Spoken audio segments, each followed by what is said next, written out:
देवाडोमी नमो कर्ममी जिजात कामी पडो देह माझा नमामि नमामि.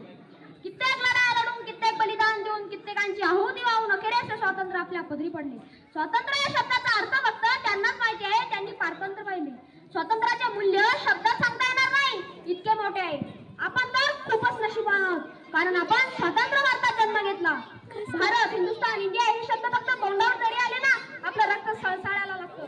अभिमान अभिमानाने उंचावते जेव्हा तो तिरंगा आपल्या समोर फडकत असतो ना, तेव्हा देशातील आपल्या प्रत्येकाच्या मनातील ती देशभक्तीची भावना, तो आदर्श पाहण्यासाठी. किसी ने खुद कहा है कि अपने जान के दुश्मन को भी अपनी जान कहते हैं. किसी ने खुद कहा है कि अपने जान के दुश्मन को भी अपनी जान कहते हैं. मोहब्बत के इस मिट्टी को हिंदुस्तान कहते हैं, हिंदुस्तान कहते हैं. जो दुनिया में दिखाई दे, जो दुनिया में दिखाई दे उसे कहते हैं खामोशी. जो आंखों में दिखाई दे उसे तूफान कहते हैं. जो आंखों में दिखाई दे उसे तूफान कहते हैं. ऐसा एक ही देश है जिसे मेहमानों को भगवान कहते हैं, जिसे मेहमानों को भगवान कहते हैं.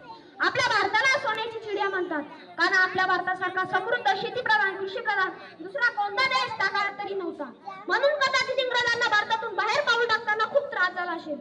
1857 ला सुरू झालेला स्वातंत्र्य संग्राम, स्वातंत्र्यानं शेवटी 15 ऑगस्ट 1947 साली शांत झालं आणि 26 जानेवारी 1950 साली आपला भारत देश प्रजासत्ताक झाला. किती छान ना. तुम्हाला तर माहिती आहे, आपला भारत देश स्वतंत्र झाला असला तर तो कुणापासून झाला, तर तो या भारत भूमीवर राज्य करणाऱ्या इंग्रजांपासून झाला.